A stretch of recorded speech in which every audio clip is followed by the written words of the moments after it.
Selamat pagi pemirsa, Presisi Pagi kembali hadir untuk Anda. Selama 1 jam ke depan kami telah menyiapkan sejumlah informasi terkini. Bersama saya Brigpol Intan Anansi, kita lihat dulu 3 berita utama pagi ini. Satuan Reserse Narkoba Polres Labuhan Batu berhasil menggagalkan peredaran narkotika jaringan internasional.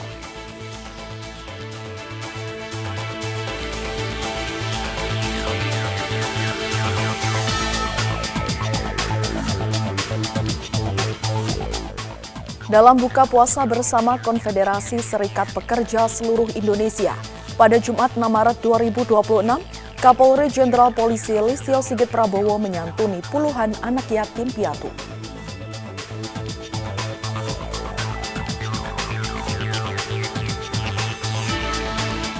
Festival Parade Naga Bersinar dalam rangka perayaan Cap Gomeh 2026 digelar di sepanjang Jalan Gajah Mada, Kota Pontianak.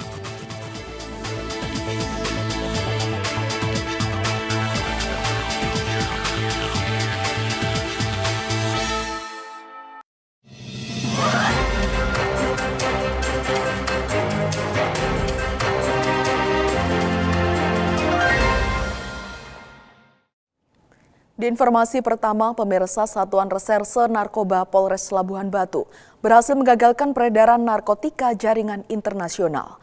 2 orang kurir diringkus saat melintas di Jalin Sumai Kanopan, Labuhan Batu Utara, Sumatera Utara. Dari tangan pelaku, petugas mengamankan 30 kg sabu dan 30.000 butir pil ekstasi. Satuan Reserse Narkoba Polres Labuhan Batu melakukan penyergapan terhadap 1 unit mobil bernomor polisi BK 1238 ANM di Jalan Jenderal Sudirman, Kabupaten Labuhan Batu Utara, Senin pekan lalu. Dari penyergapan tersebut, polisi mengamankan 2 orang pelaku yang diduga sebagai kurir narkotika. Selain itu, petugas juga menemukan 2 karung goni berisi 30 bungkus diduga sabu dalam kemasan teh Cina. 2 pelaku masing-masing berinisial BS alias E, seorang mahasiswa berusia 25 tahun asal Garut, Jawa Barat, dan IAO alias O, seorang perempuan berusia 24 tahun warga Sleman, Daerah Istimewa Yogyakarta. Keduanya berperan sebagai kurir dalam jaringan peredaran narkotika tersebut. Total barang bukti yang diamankan berupa sabu dengan berat bruto 31,5 kg, serta 6 bungkus pil ekstasi yang berjumlah sekitar 30.000 butir. Selanjutnya, para pelaku beserta barang bukti dibawa ke Mapolres Labuhan Batu untuk proses hukum lebih lanjut. Di dalam bagasinya ditemukan 30 bungkus kemasan teh dari Cina. Setelah ditimbang beratnya adalah 31,5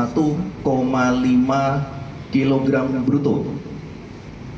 Dan 6 bungkus pil ekstasi yang ini berwarna merah muda, di total seluruhnya 30.000 butir.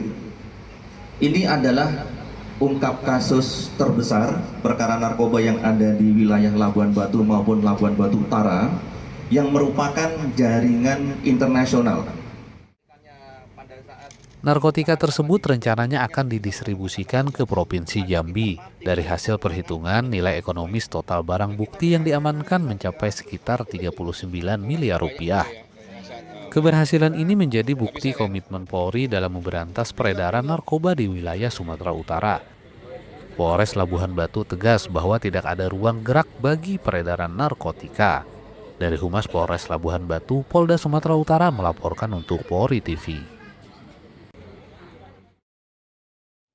Pemirsa, Satuan Tugas Operasi Damai Kartens 2026 berhasil menangkap Philip Kobak alias Nenak Kobak, Komandan Kompi Kimbusa Kodap 16 Yahukimo di area Gereja Gidikali Brasa, Dekai, Kabupaten Yahukimo pada Sabtu sore 8 Maret 2026. Penangkapan dilakukan setelah tim Satgas Gakum melakukan pemantauan, pengejaran, dan penyisiran di lokasi.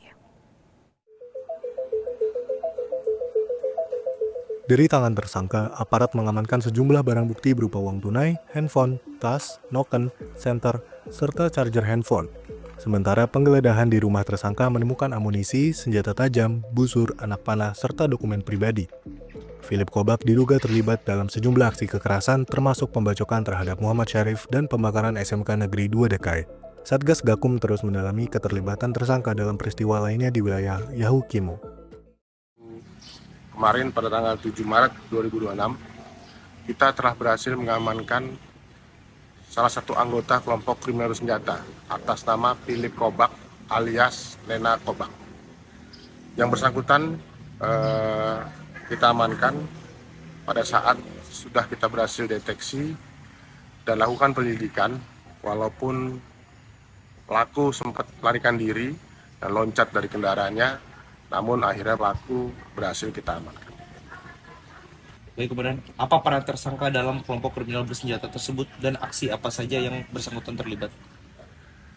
Baik, berdasarkan hasil penyelidikan yang mendalam, Philip Kobak alias Nena Kobak ini adalah Komandan Operasi Kompi Kimbusa, Kodap 16 Yahukimo, di mana dalam struktur tersebut, tersangka ini memiliki peran dalam kegiatan operasional kelompok kriminal bersenjata yang diduga terlibat dalam sejumlah aksi kekerasan yang pernah terjadi di Yahukimo. Di antaranya adalah penganiayaan berat terhadap Muhammad Syarif pada 11 Januari 2026, lalu pembakaran SMK Negeri 2 DKI pada 14 Februari 2026. Dan keterlibatan lainnya masih kita dalami oleh penyidik dari Satgas Gakum Operasi Damai Kartens. Kepala Operasi Damai Kartens 2026 Brigjen Pol Faizal Ramadhani menegaskan, langkah aparat merupakan upaya penegakan hukum profesional dan terukur.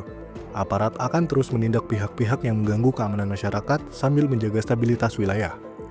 Wakaops Damai Kartens 2026 Kombes Pol Adar Masinaga mengimbau masyarakat tetap tenang dan tidak mudah terpengaruh informasi yang belum jelas kebenarannya. Satgas Operasi Damai Kartens berkomitmen menjaga situasi keamanan tetap kondusif di Kabupaten Yahukimo dan wilayah Papua Pegunungan. Dari Satgas Humas Operasi Damai Kartens 2026 melaporkan untuk Polri TV. Di Kepulauan Riau, pemirsa, Ditreskrimsus Polda Kepri menggelar konferensi pers terkait keberhasilan pengungkapan kasus tindak pidana di bidang kehutanan yang terjadi di kawasan hutan Taman Buru, Rempang, Seiraya, Kota Batam. Kegiatan pengungkapan kasus tindak pidana di bidang kehutanan dipimpin langsung oleh Direskrimsus Polda Kepri, Kombes Pol Sylvester Mangombo Marusaha Simamora. Kasus ini bermula dari hasil Smart Patrol Terrestrial yang dilakukan oleh petugas BKSDA Resor Rempang pada Oktober 2025 di kawasan hutan Taman Buru, yang kemudian ditindaklanjuti dengan laporan pada tanggal 16 Januari 2026. Berdasarkan hasil penyelidikan mendalam, petugas berhasil mengidentifikasi adanya aktivitas perkebunan mangga tanpa izin di atas lahan konservasi, dengan luas kurang lebih 294 hektar yang diklaim secara sepihak oleh tersangka.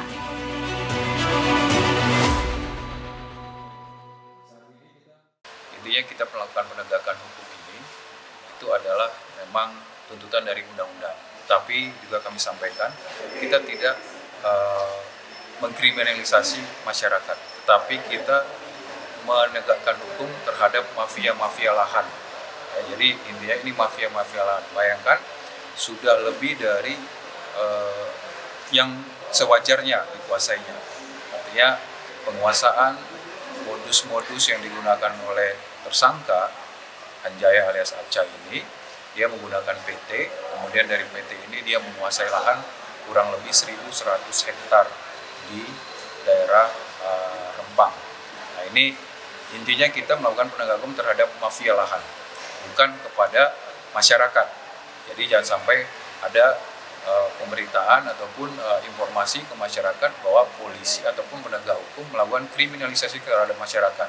Tetapi kita melakukan penegakan hukum terhadap tindak pidana yang dilakukan oleh mafia lahan.